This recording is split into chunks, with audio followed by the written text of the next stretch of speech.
شايفه بقى الفستان حلو قوي ازاي؟ ولسه كمان هجيب لك لعب كتير، وبعدت اجيب لك السندوتشات اللي بتحبيها. لا، انا ولا عاوزه سندوتشات ولا عاوزه لعب، انا عاوزه ماما وبس. يعني كل اللعب والفساتين والحاجات الحلوه دي وعايزه تسيبيني؟ مش عايزه تقعدي معايا؟ لا، ماما زعلت مني عشان قلت لها انا عاوزه لحمه وعاوزه لحم، بس انا مش هطلب منها حاجه تاني. انا عاوزه انا عاوزه ماما وبس، وش وما تيجي مش هطلب منها اي حاجه تاني.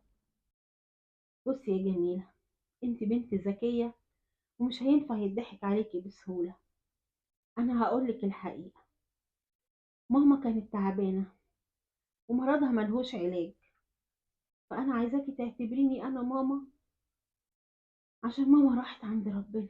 لا، انا بحب ماما إسراء، مش هينفع يسيبني لوحدي يروح عند ربنا.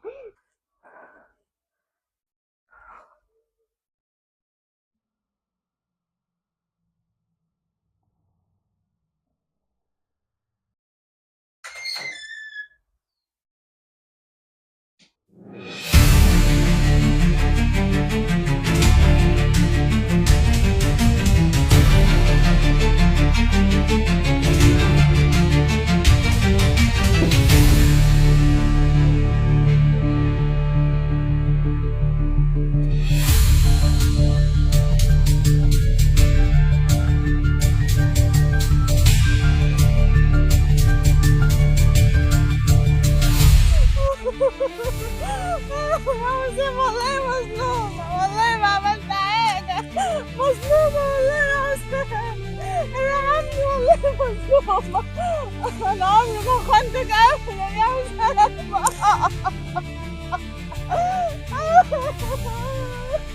اسمع يا مرسي، هتفحت فحرة 10 متر وهترميها فيها وهي حية وتردم عليها.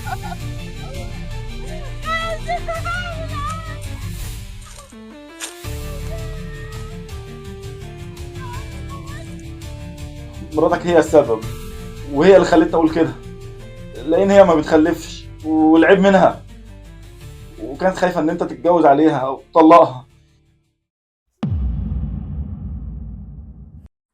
انت مفيش اي اسباب تمنعك من الخلفه. انا بقول الست اسراء من ساعه ما حضرتك اتجوزتها واحنا ما شفناش منها حاجه وحشه، حتى العيبه ما طلعتش من بقها، وعمرنا ما شفنا منها سلوك بطال. حصل يا سعاده البيت، ودفنتها على بعد 10 متر تحت الارض. انا ليه حكمت عليها بالموت حتى لو كانت عاصية؟ انا مين؟ معقول الشبه ده؟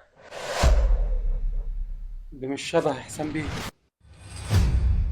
انا عرفت دلوقتي مرسي كان عايز يقول لنا ايه قبل ما يموت.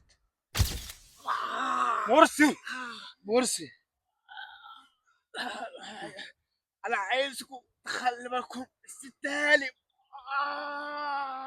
خلي بالنا منها ازاي يعني يا مرسي؟ الست قبلت وجه رب كريم. يمكن قصده ندعي لها يعني وكده. لو انتوا حاسين نفس احساس اللي حاسه، اقول لكم على سر خطير. قول يا مرسي. كلم يا مرسي. مرسي، مرسي. هو مرسي مات؟ أرجوك يا حسام، أنا أيام في الدنيا بقيت معدودة، ومفيش أمل إني أعيش، واللي أنت عايزه خلاص هيتحقق، وهموت. بس البنت يا حسام، البنت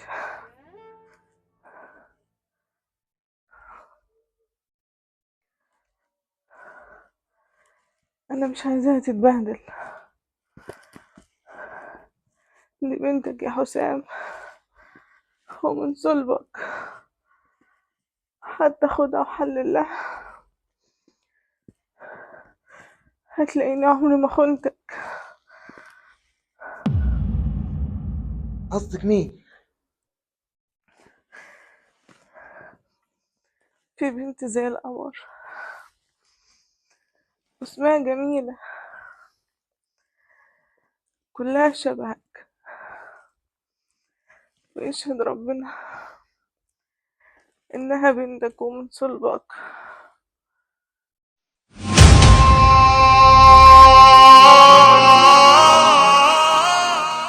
انا ما عنديش اب زي كل البنات، عندي ماما بس هي تعبانه. والنبي يا عمو رزقني واشتري مني كيس مناديل.